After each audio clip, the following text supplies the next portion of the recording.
Jangan lupa subscribe YouTube channel Metro TV News dan jangan lupa nyalakan notifikasinya. Pemirsa, kebersamaan dan isyarat yang diberikan Jokowi ke Ganjar diduga memantik polemik di tubuh PDIP termasuk sang ketua umum. Betulkah demikian? Untuk membahasnya kita akan berbincang bersama pengamat politik Henry Satrio dan Budi Ari Setiadi, Ketua Umum Pro Jokowi atau Projo. Dan kita juga telah mengupayakan menghadirkan politikus PDIP namun masih belum mendapatkan respon hingga malam ini. Selamat malam Pak Mas Henry dan juga Pak Ari. Selamat malam. Selamat malam. Oke, Mas Henry, sebetulnya apa sih indikasi kuat merenggangnya hubungan antara Joko Widodo dan juga Ketua Umum PDIP Megawati Soekarno Putri? Ya, sebetulnya Mbak Rara kan pertanyaannya tadi sudah saya sampaikan di awal tuh. Pertanyaan besarnya sebetulnya seperti apa sih hubungan antara atau relasi antara Pak Jokowi dengan Ibu Mega? Apakah sebelumnya memang rapat sekali? Rapat saja atau seperti sekarang ini. Jadi kalau memang jawabannya seperti sekarang ini, jadi artinya tidak ada kerenggangan gitu ya. Nah itu yang mesti dikabarkan atau diinformasikan ke masyarakat luas, karena hari ini masyarakat luas justru melihat secara kasat mata renggangnya hubungan antara dua tokoh bangsa ini, Pak Jokowi dengan Ibu Mega. Terakhir kali Pak Jokowi dan Ibu Mega terlihat bersama di Rumpin, Bogor. Setelah itu terlihat tidak kebersamaannya atau tidak ada dalam satu event secara bersama. Bahkan saat Idul Fitri Pak Jokowi ke Jogja dulu, kemudian ke Bali dulu liburan, baru kemudian kembali ke Jakarta untuk silaturahim dengan Ibu Mega untuk Idul Fitri. Nah, pada saat adik Pak Jokowi menikah dengan Ketua MK ya, Ibu Mega juga tidak hadir ya. Ini kan jadi spekulasinya macam-macam, bisa memang berjaga jarak atau memang Ibu Mega memberikan sinyal ketidaksetujuan dalam pernikahan itu misalnya karena ada kolusi potensi kolusi dan nepotisme misalnya di dalamnya. Gitu. Jadi Baik, banyak Mas Henry, hal apakah termasuk Rakenas yang paling baru. Mas Henry, apakah Rakenas Projo juga semakin meningkatkan suhu politik menurut Anda? Iya, sebetulnya Pak Jokowi menyampaikan ojo ke susu ya waktu pada saat acara Projo, tapi justru dia yang ke susu gitu. Jadi pada saat dia bilang ojo ke susu, dia ke susu pada saat beliau berkata mungkin mungkin yang kita dukung ada di sini. Nah, jelas-jelas pada saat Pak Jokowi mengatakan mungkin yang kita dukung ada di sini itu, di sana tidak ada Puan Maharani, yang ada adalah Ganjar Pranowo. Mungkin itu menjadi salah satu sinyalemen yang membuat atau menambah kerenggangan dua tokoh bangsa ini. Ini mungkin ya Mbak ya, karena waktu itu statement ojo ke susunya Pak Jokowi justru dilanggar sendiri sama beliau waktu itu, dan sangat disayangkan karena sebagai presiden harusnya seorang presiden tidak mendukung siapapun calon presiden nanti yang menggantikan dirinya, sehingga pemilunya bisa jujur dan adil. Kalau presiden mengarahkan dukungan ya ini akan tidak pas sebetulnya untuk pemilunya. Baik, Mas Henry, kita ke Pak Ari. Pak Ari, bagaimana tanggapannya sebagai Projo bahwa Rakenas Projo mungkin salah satunya yang memantik kerenggangan antara Presiden Jokowi dan Bu Mega? Begini, yang pertama adalah saya mau tegaskan kalimat yang digunakan Pak Jokowi adalah meskipun mungkin yang kita dukung ada di sini. Itu diksinya supaya jelas. Jadi meskipun mungkin gitu. Jadi tidak menunjuk pada satu figur manapun dan juga tidak jelas atau tegas kepada seseorang bahwa ada spekulasi setelah itu bahwa ini menunjuk pada Ganjar, itu kan spekulasi dari pengamat, politisi dan seluruh masyarakat, dan itu sah-sah aja, nggak ada masalah. Projo menafsirkannya seperti apa kalimat Presiden Jokowi pada saat itu? Ya kami menafsirkan bahwa poin pertama gini loh, intinya ini banyak orang lupa bahwa Pak Jokowi sebut 3. Yang pertama adalah kita bangsa mengatasi pandemi. Yang kedua ketidakpastian global di mana harga-harga food dan energi sangat mengganggu, jadi tantangan terberat bagi bangsa ini. Baru yang ketiga soal politik gitu loh, tentang bagaimana Pilpres jangan disikapi terlalu terburu-buru atau ojo ke susu. Nah, kita menjawab kata-kata Pak Presiden dengan ojo ke susu itu dengan ora ke susu. Jadi projo ini ora ke susu, tetapi tetap aja singkatannya oke juga.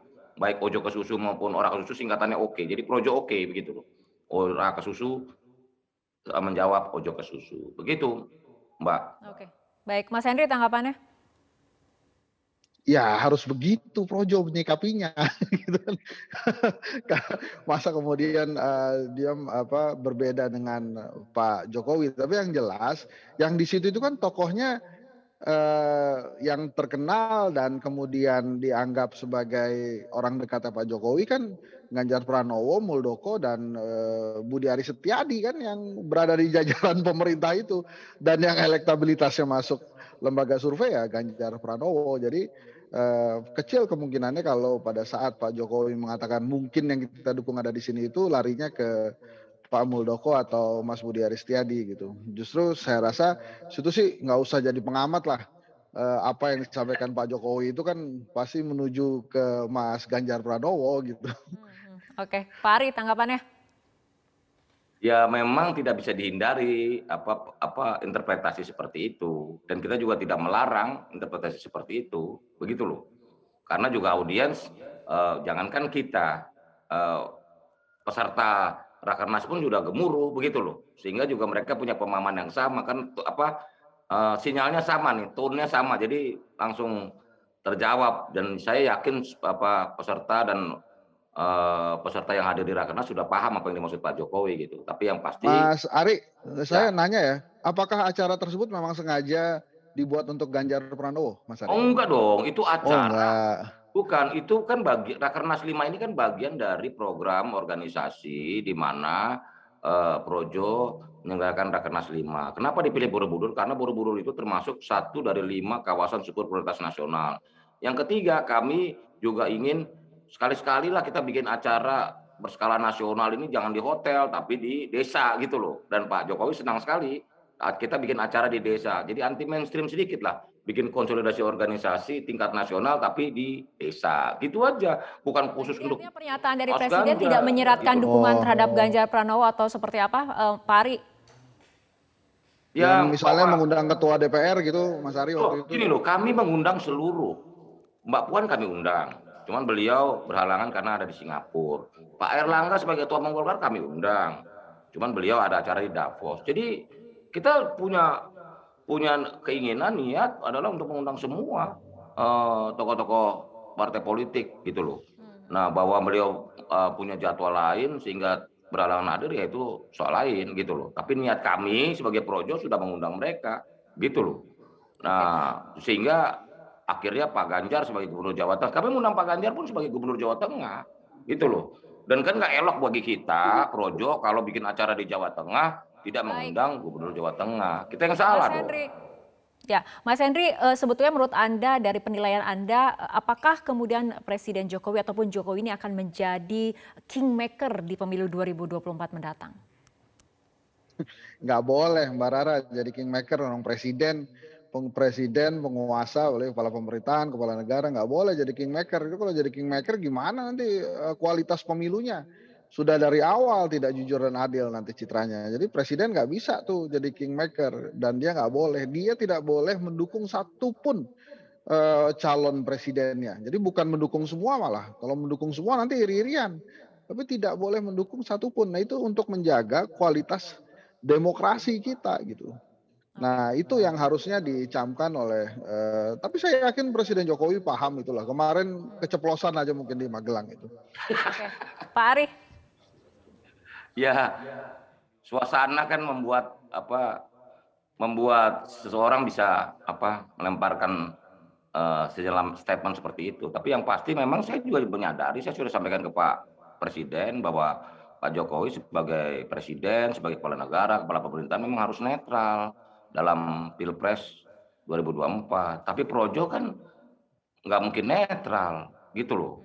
Kita kan harus menentukan tetap pilihan. Baik Pak Ari, mengenai hal ini kan Projo sendiri membutuhkan kendaraan politik untuk mendukung capres pilihannya. Artinya misalnya jika kemudian jatuhnya pilihan terhadap Ganjar, bagaimana kemudian bisa mendorong jika partainya tidak memberikan izin? Pak Ari bagaimana? Begini, kita paham sekali bahwa pencalonan pencapresan itu sesuai konstitusi itu adalah dilakukan oleh partai politik, itu adalah haknya partai politik atau gabungan partai politik, itu jelas kita paham sekali gitu loh, bahwa ini haknya partai politik.